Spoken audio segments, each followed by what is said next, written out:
Hello everyone. तर कसे आहात सगळे. मी पूजा दांडगे आणि आजच्या दिवसाची सुरुवात ना खूप सुंदर अशी झालेली आहे सूर्योदयासोबत. तर मी आलेली आहे माहेरी आणि माहेरी आल्याच्या नंतर आहे ना म्हटलं चला थोडंफार तुम्हाला दाखवते. माझा भाऊ शेतामध्ये राहतो. इतकं सुंदर असं वातावरण आहे ना, निसर्गाने भरलेलं. मस्त गहू वगैरे पेरलेले आहेत. इथं पपई, रामफळ आणि खूप लोकांनी इथे शेतामध्ये घरे बांधलेली आहे. तुम्ही बघू शकता इथे गहू किती सुंदर असा दिसतोय. माहेरी आला की परत सासरी जावंच वाटत नाही लवकर, कारण इतकं सुंदर वातावरण भेटतं ना. इथं बघा हा पक्षी इथं बसलेला आहे बगळा. अशा गोष्टींना शहरामध्ये बघायला सुद्धा भेटत नाही आणि अनुभवायला सुद्धा भेटत नाही. तर मी आल्याच्या नंतर 7-8 दिवस राहतच असते. आता इथे बघा हा बगळा जो आहे ना, तो शेवग्याच्या झाडावरती जाऊन बसतोय. किती छान व्ह्यू आहे ना. जर तुम्हाला माझे ब्लॉग्स आवडत असतील तर लाईक, शेअर आणि सबस्क्राईब करायला विसरू नका.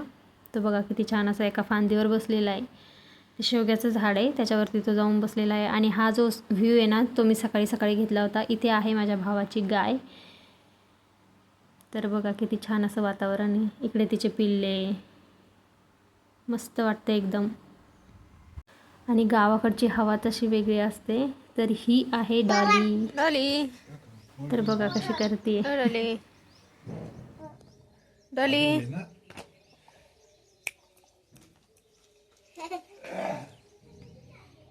तर कसा वाटला तुम्हाला माझा हा मिनी ब्लॉग. आवडल्यास लाईक, शेअर आणि सबस्क्राईब. भेटूयात लवकरच. तोपर्यंत बाय बाय.